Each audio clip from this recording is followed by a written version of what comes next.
Tenemos la suerte de que dos de ellos, Cassandra, Duchan Solís y James Hurst, vengan a platicar entre ellos y nos den un poco de perspectiva de ver qué es lo que está pasando en OpenAI, cuáles son sus planes y sobre todo, qué es lo que aprendieron en su viaje a México. Denle un aplauso, por favor, para darles la bienvenida. James y Cassandra. Hola. Okay. Vamos a empezar. Voy a presentarte un poquitito, and then James will give a better introduction of himself because he knows himself even better than I do.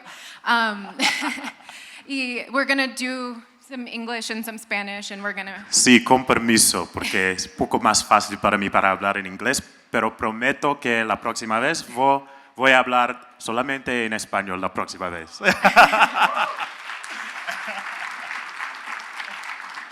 Okay, ¿qué promesa? Vamos a ver. Okay. So James is our jefe de política internacional in OpenAI. So he's all over the world all the time. But I'm really happy to be here with him. It's also, today is his second anniversary at OpenAI, which anywhere else in the world that's like not very much, but in OpenAI time, that's like a lifetime. So he's a veteran. So I think we can start with just introducing ourselves, and we'll talk a little bit about what we do, if that works for you. Yeah, that's great. And again, really excited to be here in Mexico City. I've come a few times over the years, but it's just been so inspiring, and we'll talk a bit about some of the great conversations we've seen and the excitement around the room. But as Cassandra said, I lead our public policy work across Latin America, Asia, Africa. And what that means day to day at OpenAI is really engaging communities around the world on the concerns with the technology, the opportunities, but probably one of the most powerful pieces of the work, and the thing that I enjoy most day to day, are opportunities like this one to convene and convene national conversations. We are sort of building this base layer underneath all of the exciting culture and art and business around the world, and I think it's a real opportunity we have to bring startups and academics, civil society, governments together, because I think that's really, when we talk about what this wave of technology will mean and how we deal with the upside and the downside, these sorts of rooms where all of the different sectors of our countries are coming together, that is, to me, the most fun part of our work. But you do really incredible work, too, and you gave a great presentation yesterday. So maybe why don't you tell everyone just a bit more about the economic research and how you all approach the big problems in the world. Yeah, absolutely. So I think you all have a lot more context on what I do, so I'll be brief. But a lot of my job is just identifying partners, and I've had so many great conversations with a lot of you, and so I'm really excited to be here. But what we're really interested in is getting to the root of what's happening in the economy because of AI. So super excited to be here, and really excited to be here with someone like James, who has a broad view of what's happening across the world with OpenAI. I feel like I'm oftentimes behind my computer, to be honest. And so this is really great to see all of you and think about like all of the things that you're doing with ChatGPT or with other AI tools. And so I would love to talk a little bit, like maybe we can share a bit about what we use ChatGPT for, because I think like some of us are at the cutting edge of like what we can use. And then I think James and I have both talked about where we want to do a little bit better and where we want to improve our AI skills. So even us within OpenAI, we have areas of growth. So maybe if you feel comfortable sharing. Yeah, it's funny. I always feel it's useful to talk about the places where we use the tools ourselves. I mean, day to day in work around the world in a lot of different languages. I mean, just like my Spanish that needs work. There are so many languages around the world that I am trying to read documents in. So just daily I'm translating things and trying to make sure I'm getting as much context about a conversation that's happening in the world I also will sort of run queries just to understand, what is missing in my own writing or my own thinking. So if I'm putting down a thought, about, say, a project that we want to do here in Mexico or elsewhere in the world, what am I missing? What are the gaps? And even in emails, in my personal life, if I'm planning, sort of where should I go to eat this weekend, or how do I organize just parts of my social calendar or things going on with my family. So I'm constantly using our tools, and I actually aspire to use it more. Even inside of OpenAI, we sort of try to say that we want to make sure that we're doing even more of our work, whether we're programmers or we do wonderful economic research, or we sort of sit more on the policy side, that we're sort of testing our tools in the same way that we talk to many of you in the audience about using. So there's a whole range across like my personal life and work where I'm always looking like, all right, help me think about this a little bit better and maybe reduce some of the time that I spend writing. What about you on the econ side? Yeah. I use ChatGPT for a lot of, so I'll get a data set, and to do data visualizations, I think that's the most useful thing. So a lot of the all of the charts that I used in my presentation yesterday, those were all generated from administrative data or survey data, but I ran it through ChatGPT to visualize. So I think that's actually, because I don't know if you all have coded or made data visualizations, it's just a pain to iterate, but with chat, it's very clear, and you can give it very clear directions, and it'll make a great chart. I also really like to use our deep research to get sources. So like, I'll ask for credible academic sources, of course, but I'll ask for sources for different questions, and it's been really useful in that sense. I think I want to use it more for the things you were talking about, actually. So maybe you can give me advice someday. But for organizing things, I think I actually enjoy doing that in some ways. I like to kind of make critical decisions in that way. But I think I can use advice from ChatGPT on like, okay, how can my calendar be more efficient? How can I be more efficient doing something with a plan or with like project management, things like that. But I think, yeah, there's a lot going on. And I think we also wanted to talk about like what we've seen over the past couple of days here, because we're super inspired. I think we've had like the most jam-packed days possible over the past few days, but it's been incredible. So I would love if we could talk about that as well. Yeah, well, I mean, first off, just what an incredible community working on and thinking about AI here in Mexico City and in Mexico. So again, it's just been such a pleasure in the hallways to talk with so many of you who are building, who are working, in academia, who are in institutions and trying to figure out new ways to serve your communities or the public, or build an inspiring business and solve hard problems in the world.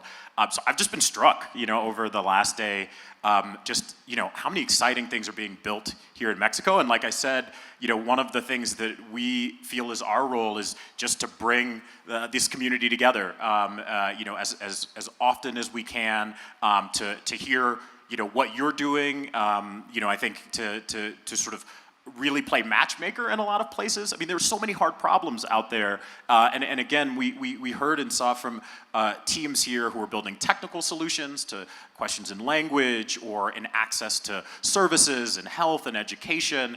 And so I've just been really inspired by the work that's going on here. And I can't wait to see what folks do. And I know you were saying you heard an inspiring example even this morning. We were talking about it before we came out, of just some of the uses of AI here in Mexico too. So why don't you tell the folks a bit more on your side? Yeah.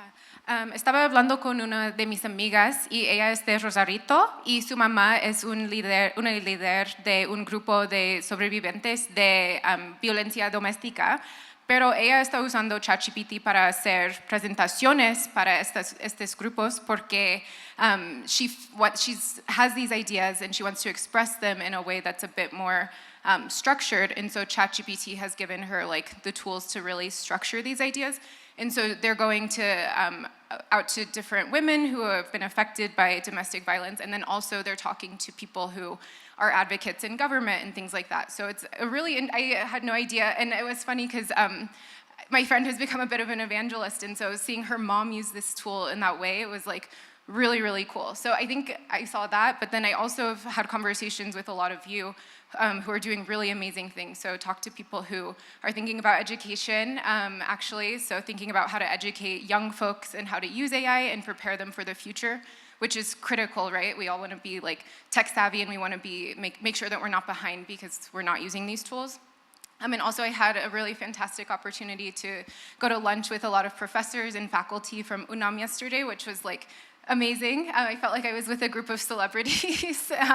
And so I got to talk to people who were like really deep in the hard sciences, but we were talking about big societal issues. And so hearing their perspectives on those things was fantastic as well. So it's been amazing. So thank you all. Well, and it makes me think about, one of the ways we talk about this moment we're in is that the cost of intelligence is dropping. When you see these new breakthroughs in reasoning models, in sort of, our ability around the world to sort of access these tools at lower cost, whether to, program or to solve sort of complex mathematical or scientific problems, you think about all of the problems in the world that don't have enough code or intelligence being applied to them because, maybe the economics aren't there, there's not enough pay, there's not enough researchers. And we're at the cusp, like the example you gave of the work that your friend's mother is doing on domestic violence. Like there are so many institutions, volunteers, hard problems in our communities that just could use a team of programmers working on them. We don't, for so many of these things, there's not enough money to be applied to them today, or the sort of supply and demand doesn't match. But these tools mean that we can unlock so many more problems to be solved. And the question is, like, how are we going to apply this sort of new abundance of intelligence? And as Nico and colleagues said earlier, how do we make sure that the benefits are shared broadly, that these tools reflect all of our various cultural understandings. So these are really big questions. But again, there's no better time to be building, there's no better time to be working on problems that are underserved in the world, whether it's figuring out the future of climate and again, putting, brilliant scientific teams and intelligence on those, or things that are happening in our local communities that don't have enough time and attention being paid for them. So it's a really great time. And one of the ways, going back to that last question of how we use the tools, I work on the board of a museum in the United States, the International African American Museum. And similarly, at our museum, we don't have enough money to hire teams to do all of the things that we like to do. And so one of the things I'm constantly doing is just figuring out, how do we make our collections more historically relevant for, local students? Or how do we translate what the museum is doing into languages that are more accessible? And so when you just think about the tremendous opportunity, not just for commercial gain, but to advance our educational sort of future, to move forward in really hard problems in health, in climate, and protecting our local communities and underserved communities, there's just so much possibility. So. Absolutely. Okay, James. Ya hablaste sobre el futuro, right? So the next time he'll be here, he'll be like fluent, hispanohablante. ChatGPT is going to help me. So if you, 5 years from now, what would you want this convening to look like? What would you want, our relationship with Mexico to look like? Whatever you want that question to be, what do you imagine 5 years from today? Yeah, 5 years from now, but just based on, again, the incredible talent, not just in this room, but across Mexico. I'm just excited to read all the headlines about how the country is really pushing forward as a global leader. When you think about what it takes to sort of both be a part of the production of these tools, the talent that's coming out of universities, the energy that the world is going to need, having a population that is large and dynamic, that speaks a language that is well represented in sort of a lot of these tools. I think Mexico is just extremely well positioned to both set a pathway forward that fits domestic sort of sensibilities and culture, but also is an example for the world. So, in 5 years, many of you who I've talked to who are academics, who are builders, who are charting new paths in civil service and in government, I just, 5 years, I want to look back and say, wow, we were really at the beginning of something, and this community just continued to explode, and whether it's our tools or other tools, that they were sort of just this base layer that propelled a lot of the domestic development forward. And again, I think all of the material, but most importantly, the talent and the excitement is already here. What about you? I mean, you do so much work on the economic side. Like, how do you think about, what do you want to see? What do you want the headlines to be 5 years from now?